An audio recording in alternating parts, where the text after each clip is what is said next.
Love it. Hey, everybody, and welcome to another episode of the award winning Recovery Podcast.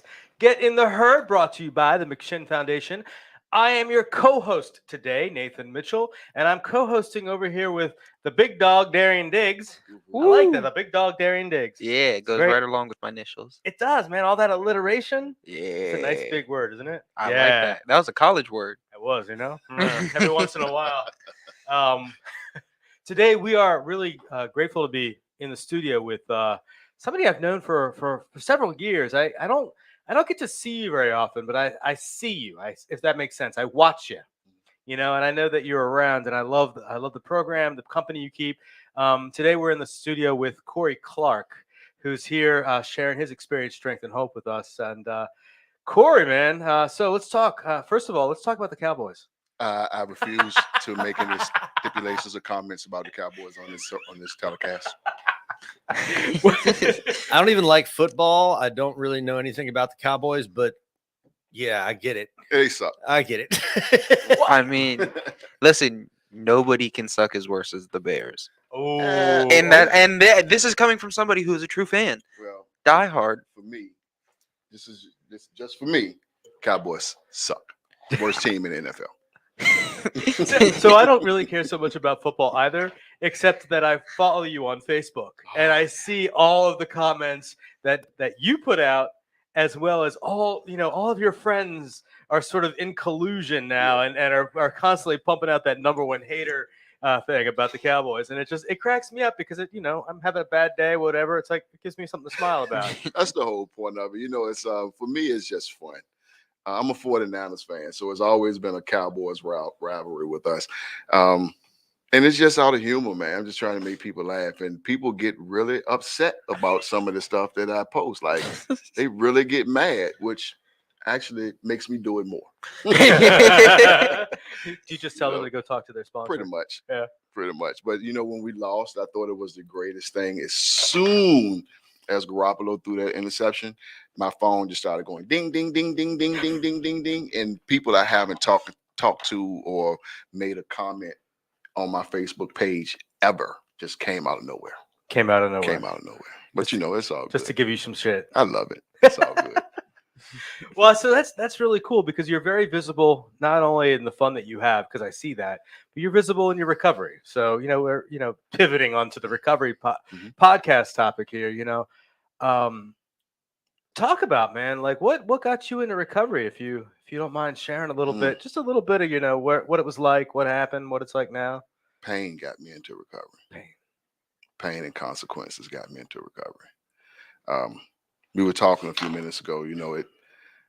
Part of the reason why I laugh and joke and have so much fun is I spent so many years miserable, man. I ran the streets getting high and doing whatever I needed to do to get high for 30 years. So now it's time to enjoy life and have some fun. That's a broad topic for me. Like, I can spend the whole day talking about that because it's just so much that has happened in my life, especially especially for me, once I got into my step work and really got into it and stopped playing with it, like it showed me everything. Like, it showed me all areas of my life that caused me pain. It showed me the parts I played in them.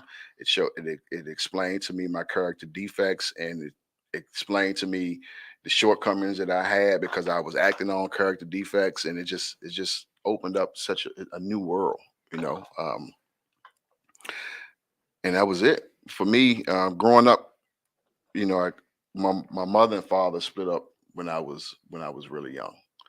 And I can remember the day that we left from our house, and my mom put us in a car and we drove away.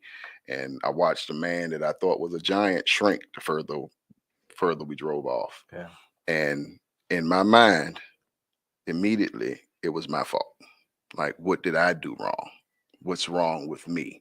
And that is where one of my major character defects is my fear of abandonment came from. Like, don't leave me, and it's so twisted. My brain is so twisted. I can look back over in relationships that I've had, even if the relationship was toxic, and I had to leave, you still abandoned me. Like you made me leave. So that fear of abandonment goes so deep, and it's being able to learn about these things and see these things in real time as they're happening now with all my other character defects. It keeps me here, right? Because I've learned, it's a saying, the more I learn, there is more for me to learn. Mm. The more I learn, the more I learn, there is more for me to learn. Yes. Okay. I I have like a that. question, if that's cool. What would you say to young men that went through that same thing? Like, at me personally, I'm a young man that went through also seeing my mom and dad split up. Used to have to go and visit my dad only Mhm. during the summers or, Me too. every couple of weekends. Mhm. And up until probably like last year, I always thought it was my fault and fault. Um, Your jersey's coming out. yeah, just a little bit. But no, I always that's always been a thing in the back of my mind where I'm thinking like, well, what did I do? Like I had to have some part in this. You did. Yeah. You had a part in it. You still have a part in it. And one of the key things that helped me to understand and to be able to work through that was to understand that I play a part in it. My first sponsor, uh, Kevin Y.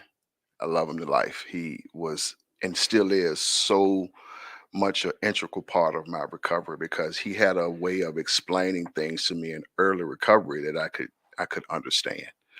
And I remember when I was going over my fifth step with him, we were talking about this exact situation because my fear of abandonment runs so deep in everything that I do. Like if me and you are cool, I'm gonna do whatever I need to do to make sure that we stay cool, even if it's at my own expense, because I don't want you to leave. Yeah. It's even with work relationships. Like it's not just intimate or relationships with a female. It's relationship with my friends. It's relationship with my coworkers. It's relationships with my children. It's everywhere. Um, and I was expressing this with my sponsor, and he asked me. He said, "Well, what part do you play in that?" And I'm thinking, man, I'm 4 years old, 5 years old. Like I didn't play a part in it. He's like, "Oh, yes, you do. You're still playing a part." And the part that I play is I still hold on to it. Mm. I still carry it around with me. And I still let it play out in areas of my life instead of doing the work through the steps that I need to do to be able to accept it and realize that the decisions that my mom and dad made didn't have anything to do with me. They made decisions that they thought were best for them. They affected me because I was 4 years old trying to make sense of something with a child's mind that I can't make sense of. Mm. So now today I can look at it and realize they were grown adults that were in a situation that wasn't working for them and they made a mutual decision to go their separate ways. It had nothing to do with me. My mom still loved me, my dad still loved me, but I can see that now as a grown up, and it took me going through my steps and having the proper guide to help me understand. And I Okay. would suggest you do the same thing. Thank you. Thank you. I had just another thing. Like, man, I forgot what I was gonna say.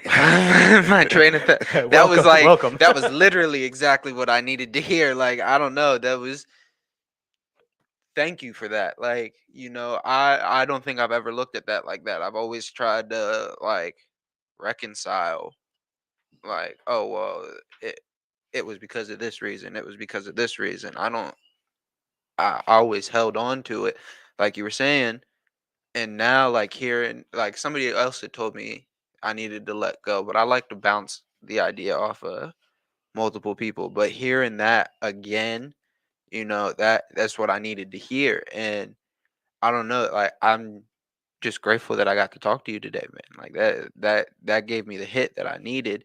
But another question that I'd have for you is like, what do you do to not stay stagnant in your recovery? Like I've been having a problem recently where I feel like I get to these stagnant points, and like what are things that you do to keep yourself active and going? Like I like to volunteer here. I come here all the time, run a group, take the guys to the store. But there are just points in times where I'm just like, I can't do it today. That's okay. Like you have to be okay with being okay. Right. Some days I don't feel like doing nothing. If I don't feel like doing nothing, I'm not gonna do nothing. That's me. That's just me now. I ain't telling anybody else to work my program. This is what works for me. But I also know that when those days come that I don't feel like doing nothing, that's fine. But I don't let them days stack up on top of each other. Okay. Right. But my motivation to keep going is my pain. I don't forget those hard and miserable and dark times.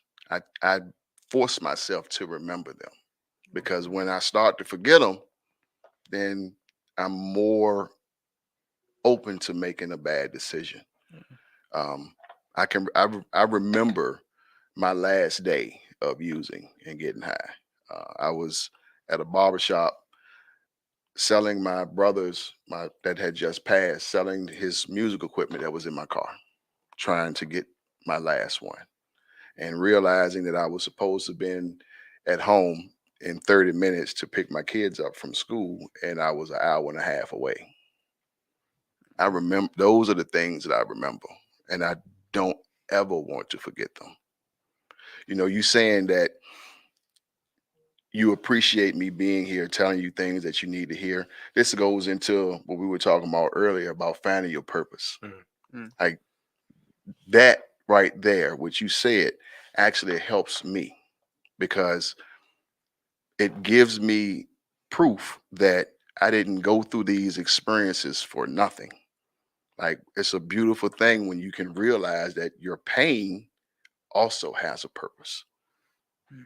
You know what I'm saying? Like that was the purpose of me being able to experience these things was so that I can give you my experience to help you. And in the process of helping you, I'm also helping me to know that it wasn't for nothing. Mm. Like I feel like it's a waste when you go through life and you have no purpose in anything. It's sad. Yeah. It really is sad. In every aspect of my life, even the ones that I'm not proud of, even the ones that cause me tears, even the ones that still cause me tears, to be able to talk to someone and they actually hear it and receive it and can learn something from it, it's not for nothing. Mm. Do you have a follow up for that? I do Yeah, actually. Come on with come it. on Come with it. on with Yeah, it. appreciate it. Yeah.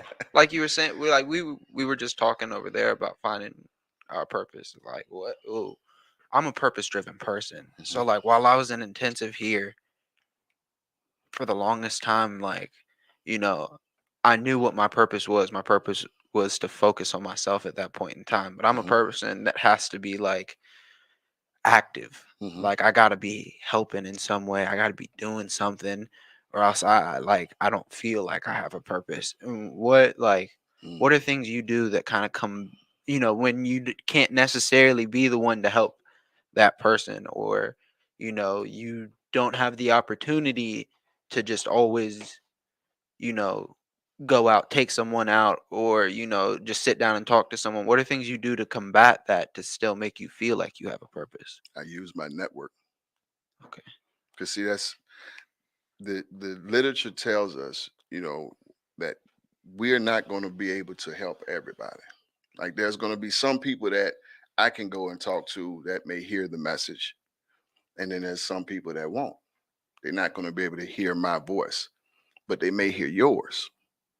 So part of my purpose is to build my network or my tribe, my village, so that I have enough people that all have a very unique and distinctive voice. And when I do meet that one person that can't hear me, then I have other people that I can connect them to. So I'm still in my purpose. Personally, let me say this. So I personally feel like my purpose in life is to be a servant.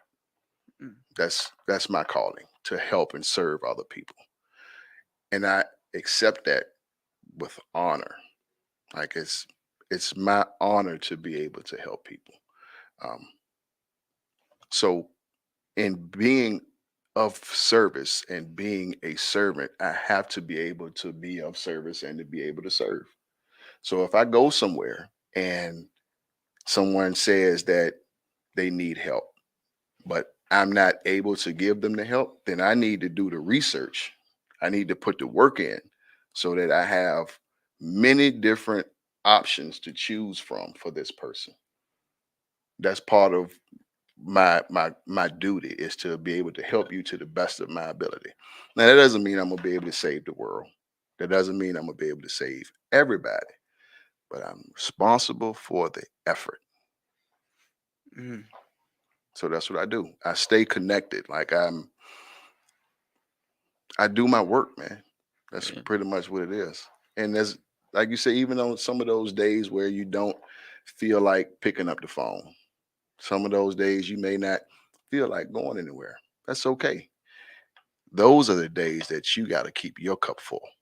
Because a lot of times I've noticed in my life, when those days happen, when I really don't feel like doing nothing, it's because my cup is empty. I ain't been doing enough for myself. Yeah. Self care is important. I have another book that I read, that talks about my cup runneth over. I believe that part of that scripture is extremely important because it's a visual, but it's also an analogy for life. Yeah. Right? What's the importance of saying that your cup is running over? And that you have an abundance. You have an abundance. Like a big thing. I have the word prolific tattooed on my back, which means an abundance of life, an abundance of like offspring. So like I hear that, me personally, I hear like I have an abundance of things for myself. Like Hmm. I have tasks that I can do for myself to make myself feel good, Hmm.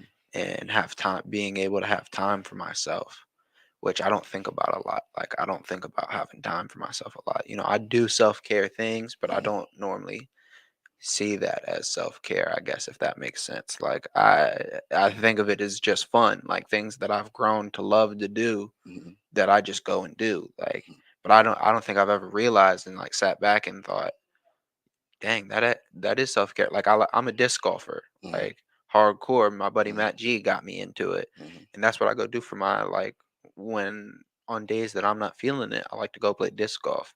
And what happens after you finish playing? I feel amazing. Yeah, because you're pouring into your cup.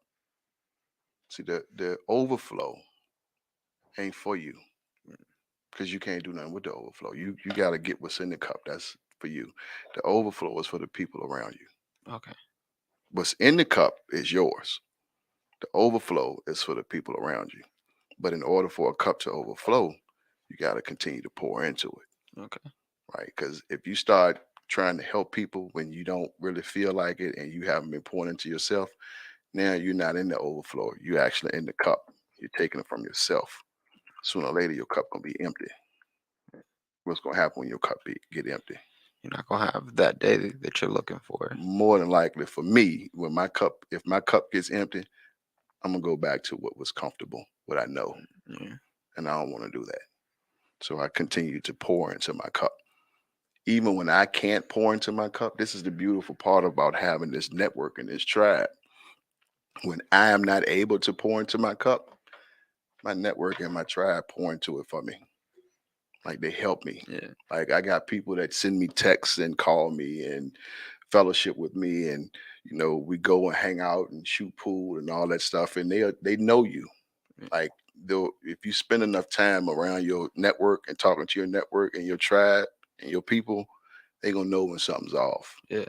And the dudes I rock with ain't gonna let me stay by myself for so long. Like they'll come and get me. Like, come on, bro, let's go. Yeah. And they That was pour into my cup for me. that was Nathan for me, like about a month or two back. Like I had just come off of like COVID, and I was just sitting in the house, like, that isolation that I had during COVID was like the worst, and I was off my meds because I had ran out while I was on COVID, and just like just in the house, not doing nothing, sleeping almost 16 hours a day. He shoots me a text and goes, "Where you been, man?" Yeah. I'm like, "What you doing?" That's a beautiful thing. Yeah, I was so grateful for it too. Like I was able to just, I ran. He was like, "Come talk to me," and I don't think he necessarily meant in that moment, but I ran over here and Mhm. was just had a conversation because I knew I needed it. And it's things like that. That's why I enjoy recovery, because I get to be a part of conversations like that make people feel good, but also make myself feel good. Like I get to be present for things that I wasn't present for before. Like I got to be present for the first time in, I don't know, 5 years.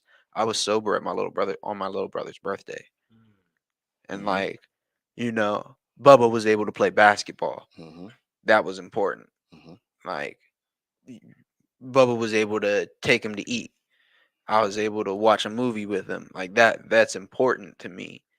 Like, That's and I, that's the overflow. yeah. Mm. All of that is the overflow because you have been pouring into your cup. You have been able to pour into other people. You have been able to be present and be there for other people. That's your overflow. As long as you continue to pour in, you'll continue to be able to have things like that. You know what I like about you, Darian, is that you do come come over and like Cory was saying, when I ask people to come and stop by, or when people just stop by, um, often it's because I'm not expressing it, but it's me saying I don't want to be alone, Mhm. and I don't always know that I'm doing that, but I recognize it now more and more, and it's I know that flowing back and forth, fill my cup, I fill your cup, is important to me, and I love that you've been willing to do that, and you've been willing to jump in and take over. I have two regular groups, a Wednesday group and a Friday group, and because of scheduling, I've had to miss here and there. And Darian's been the go-to guy to fill that spot, and I love that you're willing to do that. So it's a beautiful thing, man. At 20 years old, I thought he was older too. Gosh, shoot, I had. Oof, I don't Man, even want to 20 go. years old, I was just hitting second gear. I don't think I'd even hit first gear yet. I was a late bloomer. My addiction, my alcoholism hit me. I don't know. It's all my first drug of choice was attention, Mm, and that hit me early. man, The substances hit me later. the substances, I started about mm, 12, 13. Yeah, Like I was started off drinking. yeah, Well, me actually, too. probably earlier than that because I'm a country boy. We would have these. We had parties and cookouts and stuff all Yeah, the time, and I was always the one that was going around sipping people beer, opening their beer and taking a sip. yep, So me too. that started very early, but the real drinking probably started about 12 or 13. But my first addiction was fantasy. Really? Yeah, fantasy. My brain is Yeah. my first addiction because you know I grew up in a what do they say, dysfunctional Mm. family. That's a way to put it. And I went through a lot growing up. Yeah. Um, and when I finally was able to go to school, I learned that I could read books and create this whole world in my head and Mm, forget about what was happening at home. mm, I could go to school and submerge myself into my schoolwork. And while I'm at school, while I'm reading these books, while I'm doing homework, while I'm doing schoolwork, I don't have to focus on the issues, the problems. So I became a nerd, I guess you could call it. I'm a nerd. I admit it. I can admit it. I've done enough step work today where I can say I admit I'm a nerd. Hi, my name is Cory C, and I'm a nerd. Yeah, Nerds Anonymous. I'm gonna start a new group, Nerds Anonymous. I'll be your first member. Come on in. I want to explore this a little bit, but we need to take a quick break. We're gonna throw it. I forgot to mention that we take breaks now, Oh, but okay. we're gonna throw it out for Now, a just minute when or I get so. comfortable, you're gonna break it up. Oh, I hey got some man! rocking questions for you when we come Come back. on back. I got them all. I love it. I love All right, thank you. We'll go to commercial. We'll see y'all back in I don't know, 30 seconds, 60 seconds, whatever. Here at McShin, we believe in the McShin way, which is authentic recovery support service providers people with lived experience, bringing that experience to those who need that lived experience in recovery. Here at McShin, we believe in many things to support our mission. We believe in women empowerment. What I love most about what we believe here at McShin is we believe in the authenticity of the peer-to-peer approach. Here at the McShin Foundation, we believe in giving people opportunity. Here at McShin, we believe in the inherent worth and dignity of every person. At the McShin Foundation, we believe in helping people reach their full potential. Here at the McShin Foundation, we believe in multiple pathways to recovery. Here at McShin, we believe in placing principles before personalities to help spread hope. Here at McShin, we believe that recovery is possible and that any person seeking recovery can become a more acceptable, responsible, and productive member of society. Here at the McShin Foundation, we believe in self-discovery. Here at McShin, we believe in saving lives and offering second chances. Here at McShin, we believe you can do this. Here at McShin Foundation, we believe that we can only keep what we have by giving away, which is why we continue to help others like us seek and find recovery.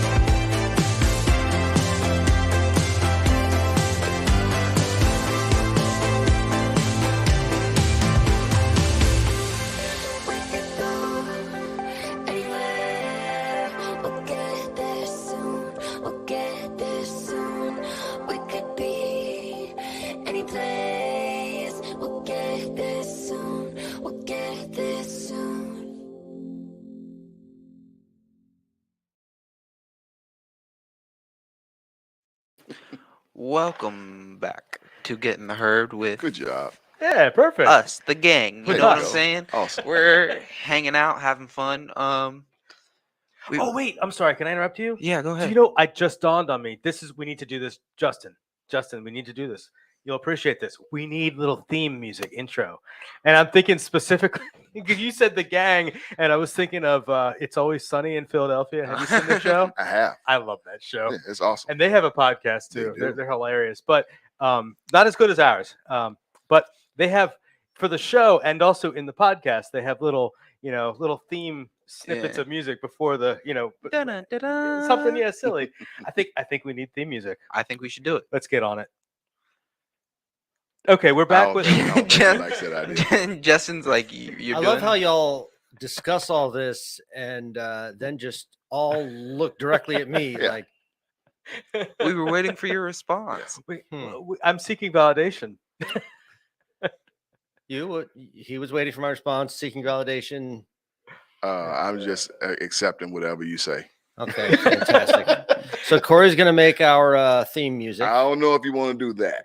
Well, that may not be a good idea because it might. I'm a street dude. I listen to hip hop, so make a recovery hip hop song. Yeah, I like that. I mean, I probably don't look too street, but I mean, I know. You cool. I'm like, I know what I've done on the street. You good? You good? We had one comment from Cricket earlier, and Cricket, I appreciate what you said. It says, "Love all three of these inspirations on my screen right now." My question to you is, which one of the four of us is not an inspiration? Yeah, he's definitely talking about me. There he is. My man, hell yeah, Cricket. That's home team right there. There we go, Cricket. Coolest nerd in America. Amen, brother. Good to see you, Cricket. So Cory, man, welcome. Before we went to commercial, we were starting down a conversation about being a nerd. Yeah, and which I'm laughing, but I mean, I get that. It's something that I did too, and I didn't put it in the same context that you did, and now I'm seeing something about myself about that because I read a lot. I still read. I still read too. Yeah. Well, when I have time, my life is taking a different direction. It's kind of full right now, so I don't have as much time to read as I used to. But I'm a sponge for knowledge, man. That's why I love my pathway of recovery, right? I love my pathway of recovery because I like to learn, and there's nothing more fulfilling than learning about myself. And that's also what keeps me going. That can also sometimes be extremely scary. It is. If you could see up here, it's very frightening. Yep. But that's why I have a guide that helps go. I don't go up here by myself. Sometimes I do, but Yeah. But I try to take a guide, take somebody with me when I go up there. Well, like getting comfortable with getting to know yourself is difficult on its own. So getting to know yourself by yourself is nerve-wracking. Like that's why I'm so glad I have a sponsor. Like, and I'm glad that he's kind of just like me, and if that makes sense. And he also, it helps that he looks just like my stepdad. So like I feel super easy to, like talking to him.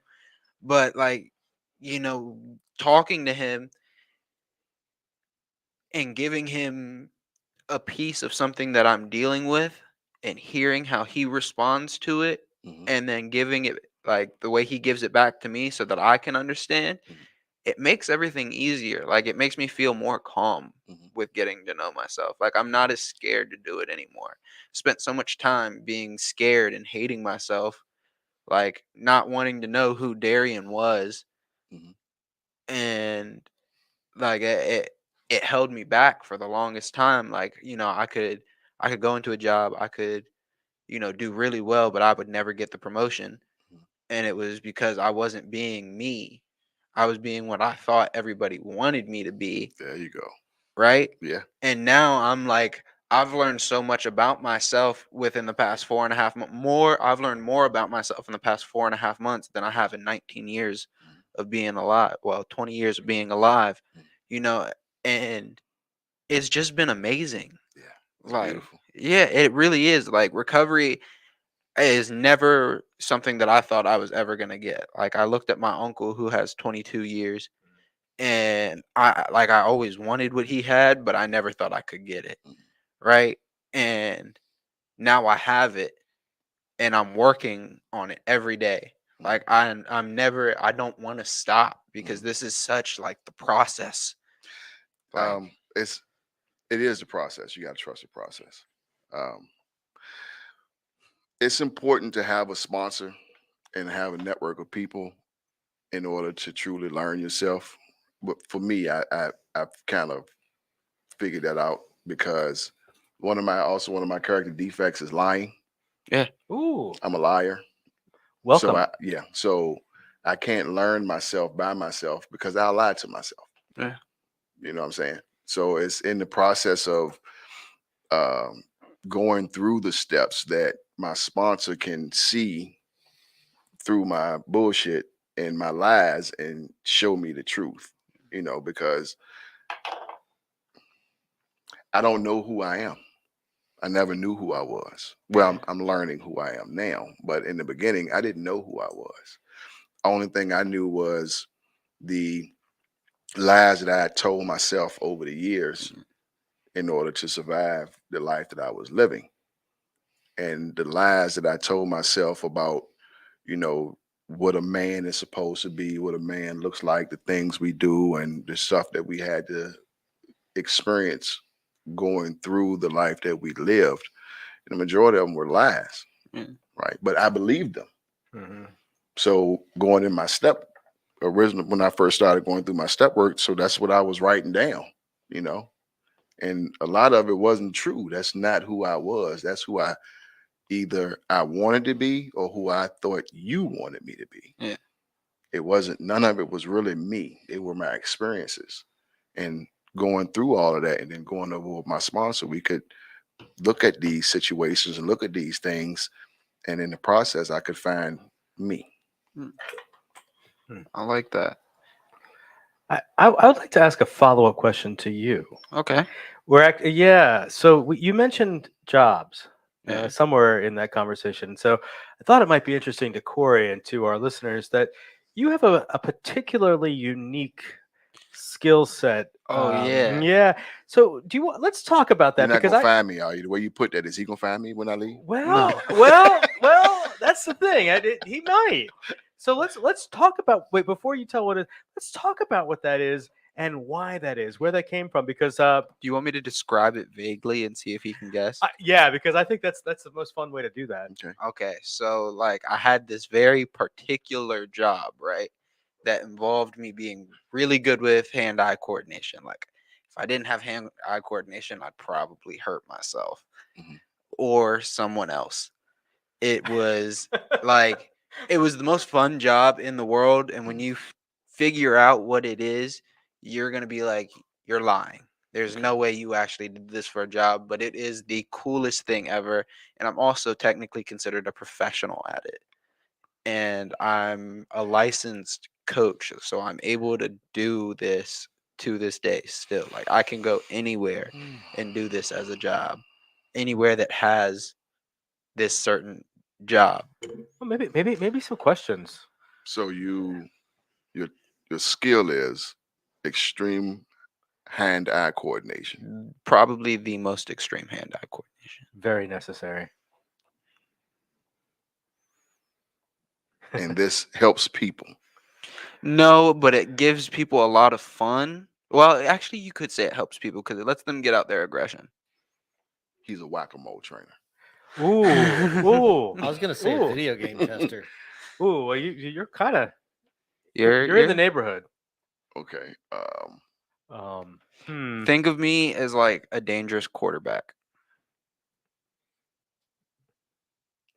I got nothing. I am a professional axe thrower. Really? Yeah. That's pretty cool. Yeah. That's I was pretty cool. a professional axe thrower for 9.5 months. Okay. Yeah. It was the greatest job ever. Shout out Fredericksburg Axes. That's pretty cool because I like watching it. I watch it on television. Really? Yeah. I really do. I told you I'm a nerd, man. My interests are all over the place. I love that. Now you're a professional shade thrower. Oh, cast it. Ain't no shade being thrown today, though. I like the people I'm with. That's what's up. That's what's up. There's I can't remember. It was somewhere downtown. There was a club where they do that. They throw axes. They have an axe throwing club downtown in Richmond somewhere. I can't remember. I've seen it, but I can't remember. I'm gonna have to check it out. Yeah, I was the trick shot master at my place. I could do it blindfolded, backwards, one in each hand. I could throw 4 at one time. Really? Yeah. That's interesting. I could throw them from like that far side of the room over there to where you're sitting, blindfolded, and still hit the bullseye. Did you ever put like a person in front? No. Oh, you weren't like throwing at people and like trying to. No, but like the way you I'm throw. not sitting in that chair if somebody's throwing the axe. I don't care how much of a professional you are. Like, I'm not doing it. I used to put my hand up there though and be like, "Come on, who wants to throw? Who wants to throw?" Like jokingly. Oh, God. And it probably wasn't my best idea. Absolutely not. Let's see your hands. You have all. I have all my digits. You're lucky. So how about on your toes? I don't need to see them. No. No. No, I have on my toes. When my brother and I were really young, my granddad gave us like bow and arrow sets, and they were steel tipped, like sharp-ish arrows with a pretty strong bow. And we were young to the point where he was like, "Okay, I want you to take this apple." Yeah. And I want you to put it on top of your head. Yeah.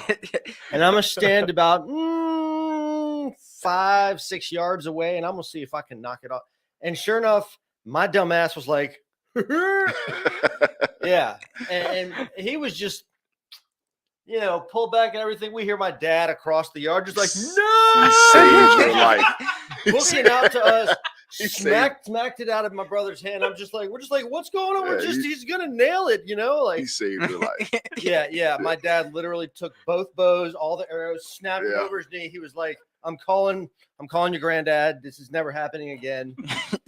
Yeah, that would have been all. I would have either been dead or like missing an eye. Yeah, have a giant hole in my cheek. But just think about the story. Like, oh, it's a fantastic story. Yeah, it would have been a better story if he had actually shot and hit the apple. Yeah, no, I that would disagree. have been. I think it would have been a better story if he like shot and hit you in the arm or something.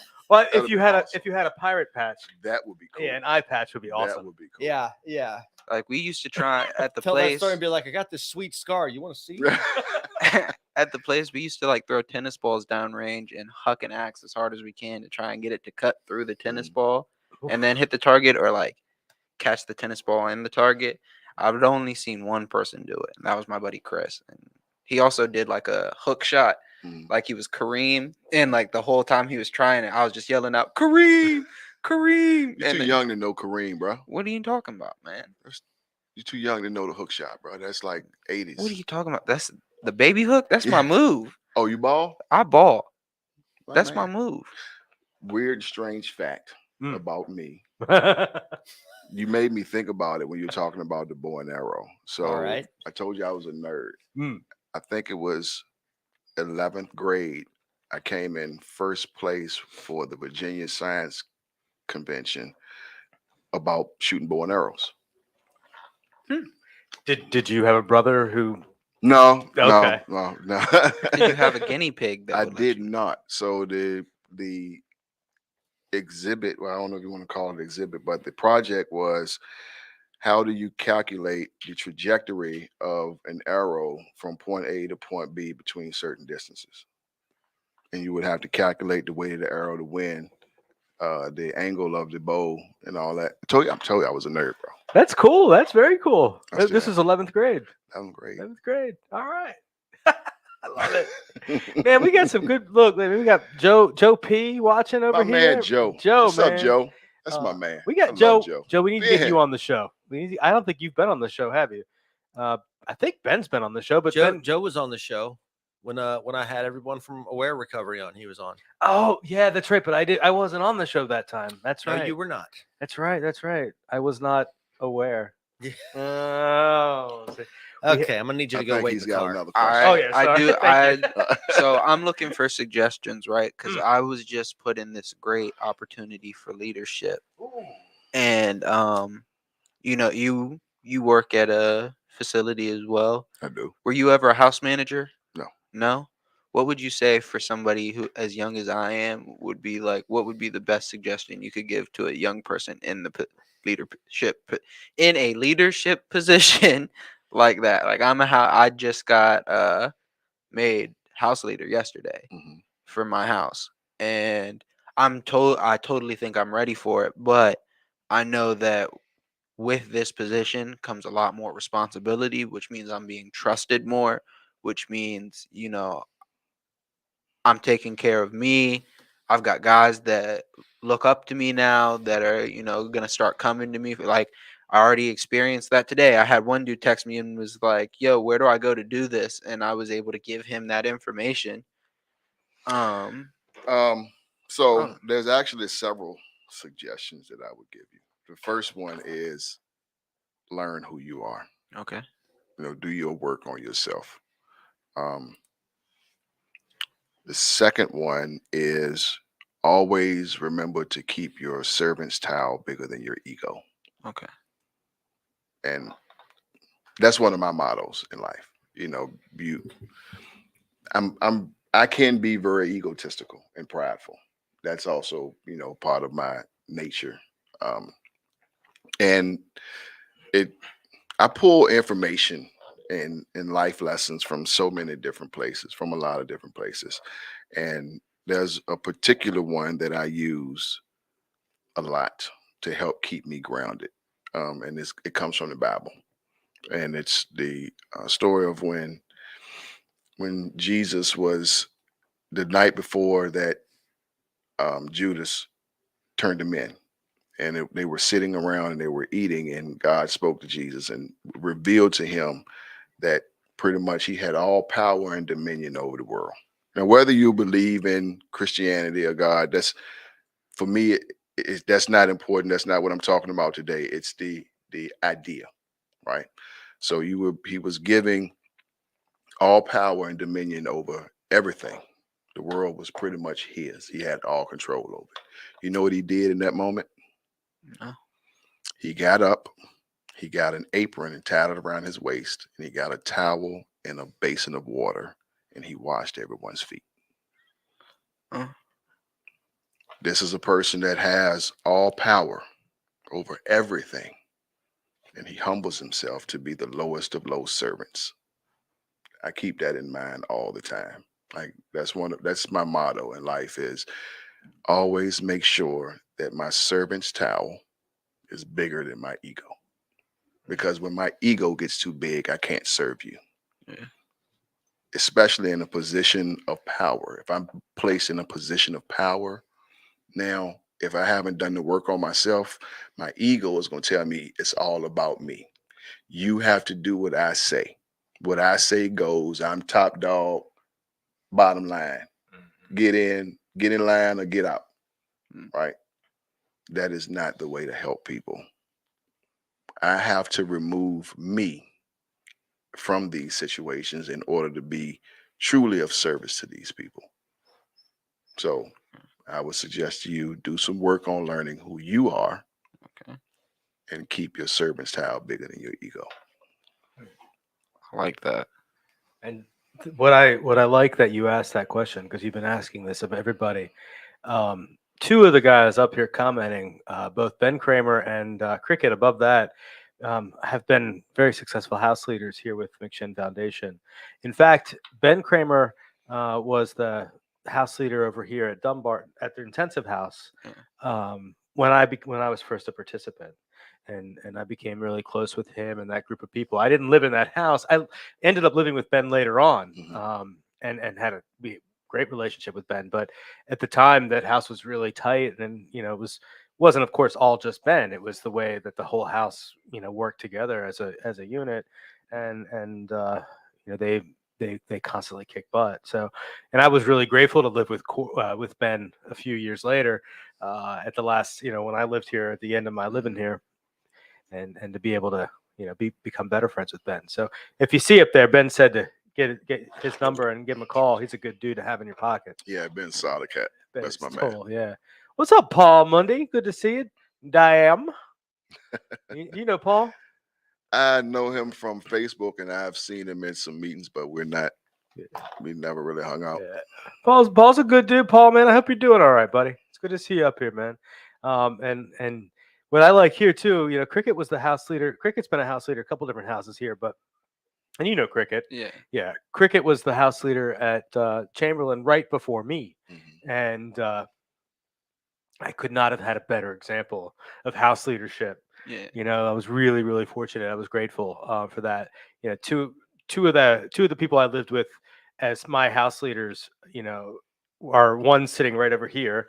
Justin was my first house leader when I first moved here. Like I've known him since April 30th, 2018 when I first moved here. Isn't that crazy?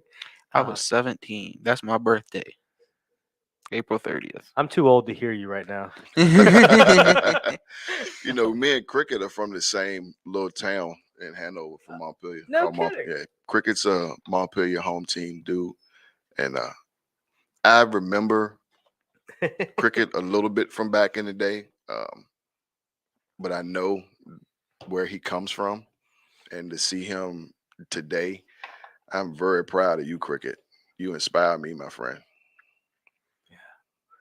That's the cool thing. Yeah, that is a cool thing. I mean, Cricket, of course, works here, and he's a friend too. Joe, I've known since, if not the day I got here, shortly after I got here, he was always here. We attended the 12-step meeting downstairs a lot together, and then we moved on and hung out, did a lot of stuff together. Joe's cool too. He's a big part of big part of my circle. He's there. He's in there too. I love Joe. Joe works a great, solid program, and I respect the shit out of Joe because Joe gonna tell you what you may not want to hear. Yeah. Joe's gonna tell you exactly, and and he's gonna give it to you gut level and raw. What you do with it after that is on you. But Joe gonna tell you. I do have a question for you about your recovery network, and I think those of us not in your I guess sponsorship family want to know, how can we get into the whole clothing scene? Is there like a line of clothing that we can buy into? Because y'all seem to have not well. I mean, I'm just saying, like, your day-to-day stuff seems to be coordinated, but then you guys get together and buy T-shirts and have things put on them. Yeah. I see how y'all celebrate is what I'm trying to get at. Yeah. I think that's really freaking badass. Yeah. You know? I have my own design team. Some I guess you could call it. Like when one of their sponsorship family meets and has a celebration, they all turn out and it's like a big giant. It's the same T-shirts. Yeah. Well, we used to have another group that we did that in, and we're all still cool, but we've kind of all went our own way to some degree. But we fellowship together, man. When one of us celebrate, everybody celebrate. Yeah. You know, because I didn't do this by myself. Yeah. This is not just Cory. If it was just Cory, I'd still be over Highland Park getting high. This Cory is and it's amazing to me, man. Like it's just so amazing to see that I'm sitting here.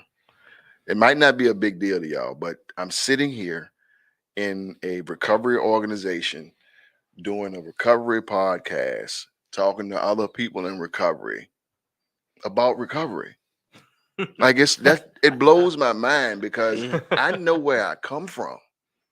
I know how my brain works. I know the things my brain tells me to do. But still, at almost 3:00 on a Thursday, I'm sitting here doing a recovery podcast, and I'm not up the street getting high. Who is it that said something like basically exactly the same thing? Somebody said that not too long ago. I remember they were like, you remember though? Somebody was like, I can't believe I'm sitting here on a recovery podcast talking about recovery to people in recovery. Like, because it is crazy to think about. It's wild. It's wild. Like, I work at a recovery foundation, and I now edit. I used to be a touring sound guy, doing everything that came along, and like now I'm sitting here editing videos that I never thought I'd be doing. You know, like talking to y'all about recovery. Yeah, it's crazy. It's crazy. But I wouldn't trade it for the world. I wouldn't trade it for nothing. I used to be a very unsuccessful heroin addict. Man. Like at the end of my run, I was extremely unsuccessful and still kept trying to do it and make it work, and it didn't work. Like, that's the part that gets me. Like when I was telling you about, don't forget the pain. Yeah. I remember though. I remember that. I remember that despair, that degradation, that just empty pit, or the pit full of pain and hurt. I remember that. And to be sitting here today talking to you and y'all about recovery is amazing. That's all I can say. It's just wow. Yeah, it's like I sit it's here. surreal, I guess you could say. It's kind of surreal because my brain still tells me you ain't shit. Oof. You know, my brain will tell me that all the time. You know, you ain't shit just because them people talk to you and they like you still a dope fiend. Yeah. Let's go get high. Hey, Robin. My brain tells me that. So Robin Scott up here, what did she say? I think it is pretty cool that this is a broadcast and I get to better understand your experiences. Thank you all, with a little heart. You, Robin. Robin's my sister. Hey, sis. Yeah. Robin's Isn't awesome. that cool? And you've met Robin. Yeah. Robin makes the absolute best vegan cookies that you will ever eat. I need some of those. Are you vegan? Not anymore, but I like them. Okay. Well, I'm not vegan, but her food's amazing. I'm trying to get back to it. You know, I was telling you about the health stuff that I've been dealing with. So I'm trying to get back to it. But God, a steak tastes so good. Oh my God, I know. But look, here's another thing, right? Like, I got a prime rib defrosting in the fridge. This is another part of the beauty of this program. Like, your sister is commenting to you on a recovery podcast. But yeah. If you went hard in the paint like I went hard in the paint, that right there is affirmation that we're doing the right thing. Yeah. Yeah. Like my family didn't want to be around me. Yeah. Like after my brother passed away, like my mom was done with me. You know, my little brother didn't talk to me. You know, nobody wanted to be around me. And now people call me and just say hi. Like the first time that this was one of the moments that and it still chokes me up when I think about it. You know, me and my dad had a different type of relationship. Like we didn't really wasn't normal father-son relationship. But when I got clean and he called me one day just out of the blue just to check on me and see how I was doing. And before he hung up the phone, he told me he loved me. I'm like, where the fuck did that come from? You know what I'm saying? Oh, sorry. It's all good. Listen, we made it this far and it only happened once. So that's a blessing. Be happy. 56 minutes. I mean, be thankful because I'm passionate about this. Like progress, not perfection. Progress, not perfection. You know, I'm passionate about it. So I remember I went to a meeting the first time I went to a NA meeting. And another person that's huge part of my network, Linda C. Linda's got 30 some odd years. I know Linda. We were sitting there and she looked around and she shared. She said, if I don't hear the word one time in a meeting, I'm in the wrong place. Like this, I'm at home. This is good for me. But you know, like I was saying, being able now I have family members that just call me and say hi. I have family members call and ask me for advice. Like, what do you do in this situation? And it's a blessing, man. It's beautiful. I wouldn't trade this for the world. I ain't going nowhere. Yeah, it's super cool. Like my great grandmother watches the podcast, that's right? Amazing. And that's my rock. Like I lived with her through the last 2 years of my active addiction. And you know, I was telling her the other day, I was like, you don't even realize it, but you were doing something that the NA literature tells us to do, which is love them. You love me until I could love myself. And like that, I wouldn't have made it. Like, I don't think I would have gotten into recovery had she not like actively showed me what my worth was. Like she had a big part in showing me what my worth was. And it wasn't until finally that last day where everything made sense for me in that moment. And I was able to go back to her and be like, listen, I think I see a little bit of what you're talking about. She probably did more than that. You just don't know. Yeah. I can tell you now, I wouldn't be here. And I'm a firm believer of this. I would not be here if my mama and my big mama hadn't been praying for me. Yeah. She prayed for you, bro. Yeah. Oh, most definitely. Like prayers that a praying mom, a grandma and stuff like that. Be thankful if you got one. Yeah. Well, I could sit here and we could sit here for probably another 2 or 3 hours. Yeah. However, it is getting to be on the hour mark, and I do want to give you an opportunity to have any closing remarks, and I want to ask you if you have any thoughts or suggestions for people who may not have yet found recovery or making a decision on recovery or may feel stuck, and keeping in mind that our largest viewership / listenership is individuals currently incarcerated. So the hope shot, I guess, is what I'm getting at. You know, more than you've already done, actually. Yeah. All right. Well, I do want to say something specifically to that group of people, the people that are incarcerated and locked up. I would strongly suggest and implore you that while you're in there, learn who you are. Do some work on yourself. Don't just do the time. Don't just let the time go by. Don't just bit. You know, a lot of people get time and you go to jail and you just bitch your time out and come on back home. Please don't do that. Learn about what caused you to do whatever it was that you did that got you in there. Do that gut level deep dive into why you are and think the way that you think. Because if you don't, the same you that got you in there is waiting at the gate when you get out. and it's easy to go right back where you came from, and the system loves it. Like I have a whole thing with that. The system loves it because it's a revolving door. Like you get locked up, you get out, you do the same thing, and then they set all these things in place to make it so much easier for you to go right back. It's a cycle that needs to be broken. Like people getting locked up for simple possession crimes, people going to jail because they committed a crime that was based in active addiction. I'm not saying that you should get off for what you've done, but it should be another way than just having you sitting in a jail cell. Do something to learn who you are so that you don't have to repeat the mistakes that got you there in the first place. Good stuff. Good stuff. Sir, do you have any final thoughts before we close out? I want to get your number. That's all. That's my final thought. Like I need you in my network, man. I need you in mine. And just Nathan, thank you for letting me be here today. Because thank you for being here, man. You're welcome. Yeah. Justin. Well, I have to say, I love all the guests that we have, but I have to say that you've captivated me. I'd say the most out of a lot that we've had. I appreciate you're a wealth of knowledge, dude.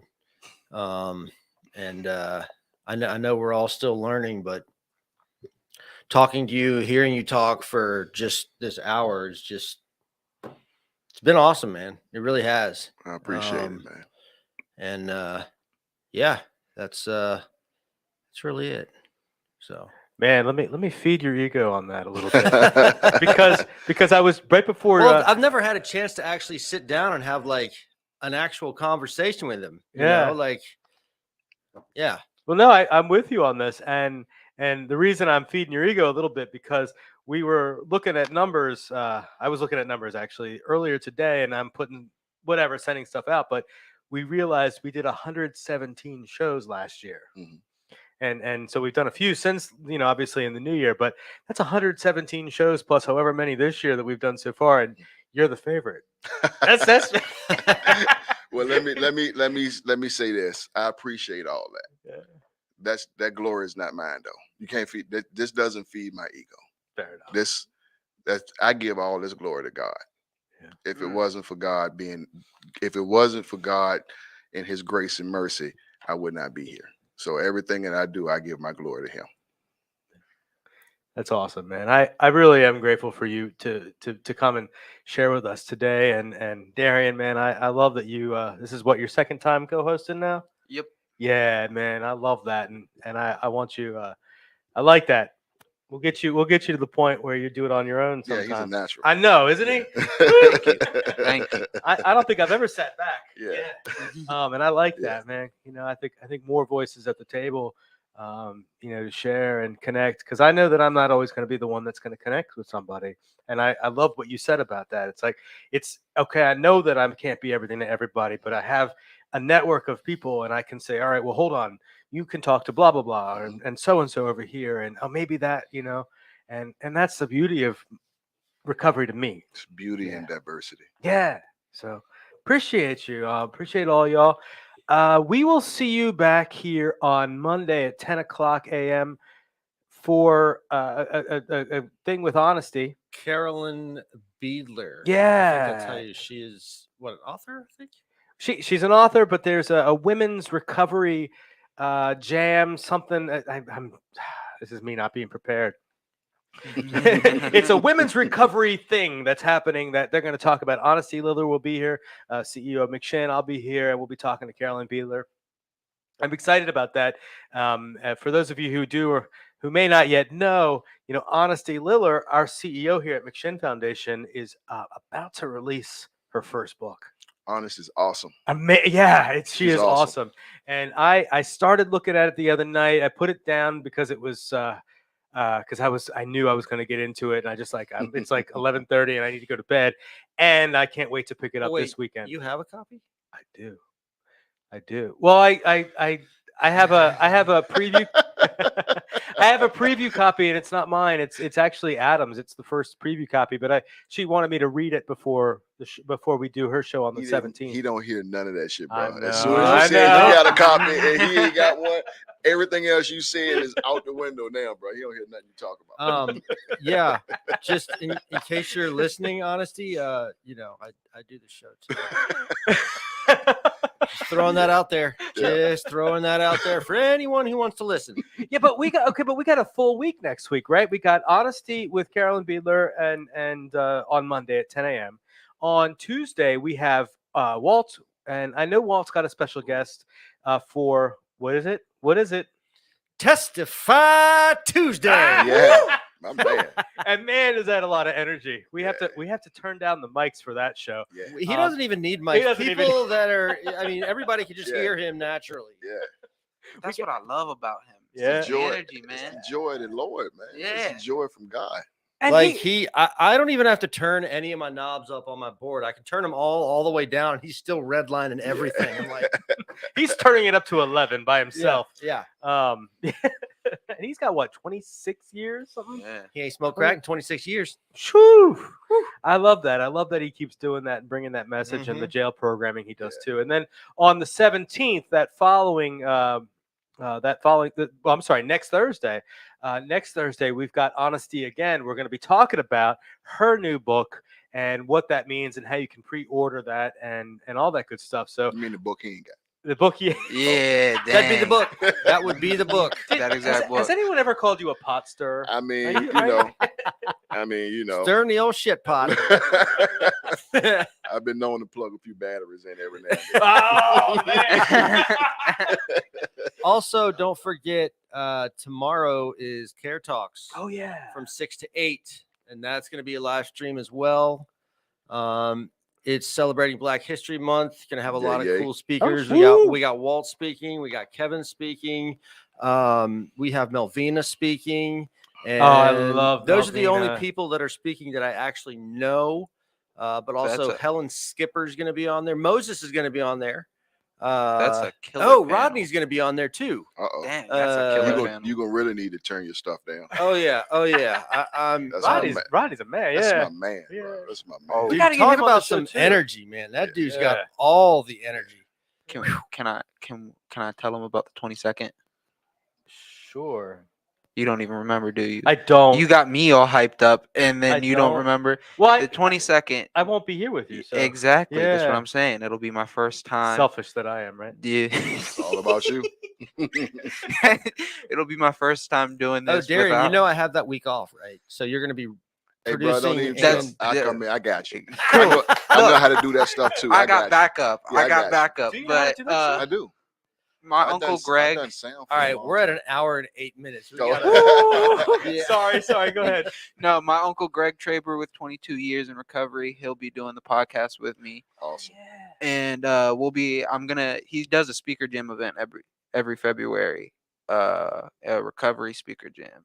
Okay. And that was actually my first introduction to recovery. That's and I'm awesome. going to interview him on that. Awesome. So watch out for that on the 22nd. Woo! When is the speaker jam? February 26th. Oh, Saturday. fantastic. Okay. All right. Well, that's man. We got a whole full month, man. We haven't missed a beat. All right. Thank you guys. I know we are an hour and 9 minutes and Yep. 15 seconds.